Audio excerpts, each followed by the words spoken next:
Para além da questão da COP30, a Amazônia tem um papel central hoje no Brasil.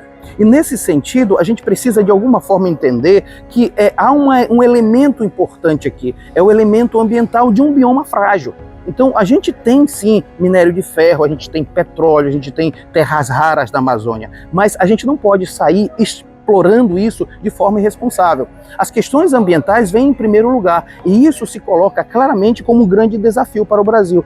Como explorar, como desenvolver toda essa riqueza, garantindo a sustentabilidade de um bioma muito frágil que é o nosso da Amazônia. E isso passa necessariamente por três coisas. Primeiro, parcerias internacionais que tenham projetos de investimento com respeito à sustentabilidade. Segundo, valorização dos centros de pesquisa daqui da região. São pessoas que conhecem a região, que não trazem tecnologias importadas, mas desenvolvem esses saberes aqui na nossa região. E terceiro, envolver nessa questão as comunidades tradicionais, porque quem mais sabe de Amazônia é quem está na Amazônia. E aqueles são mais atingidos por essas pesquisas. Então tem que conjugar desenvolvimento, sustentabilidade e proteção ambiental. Com isso, nós conseguiremos garantir riqueza sem piorar as questões ambientais.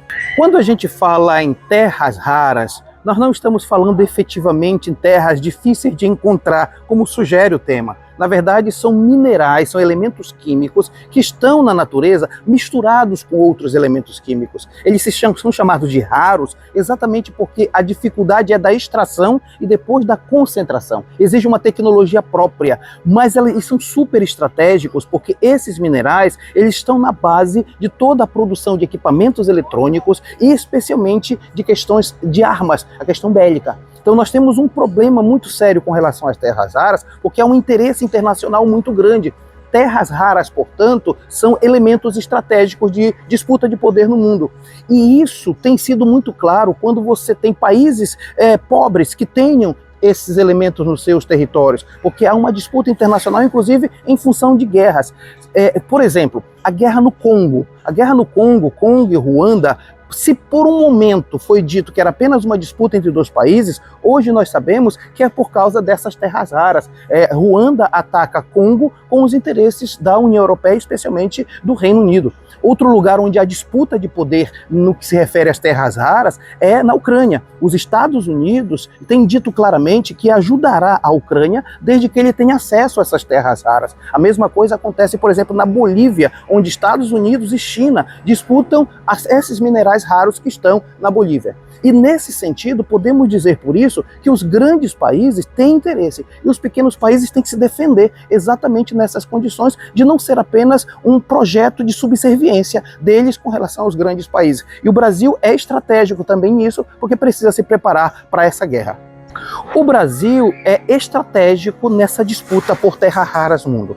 Na verdade, o Brasil é líder em presença desses minerais. Eu estou falando de nióbio, eu estou falando de minério de ferro, eu estou falando de bauxita, eu estou falando de petróleo. Portanto, o Brasil é alvo também de interesses internacionais. E o Brasil precisa ter um plano estratégico por dois motivos. Primeiro, para proteger na sua soberania esses minerais e, por outro lado, também produzir tecnologia suficiente capaz efetivamente de extrair esses minerais raros e, ao mesmo tempo, condensá-los a ponto de ser utilizado na sua indústria nacional. O Brasil precisa de duas formas proteger-se. Proteger-se dos Estados Unidos, porque somos zonas de influência dos Estados Unidos, e ao mesmo tempo garantir investimento necessário para que possa desenvolver-se valorizando a sua economia. E tem uma coisa que eu acho interessante destacar aqui. É preciso que o Brasil invista em instituições de ensino superior e centros tecnológicos para que possa produzir riqueza a partir dessa extração sem efetivamente criar problemas ambientais. Eu acredito que esse planejamento possa garantir não só essa soberania desses minerais raros, mas garantir uma sustentabilidade na sua economia.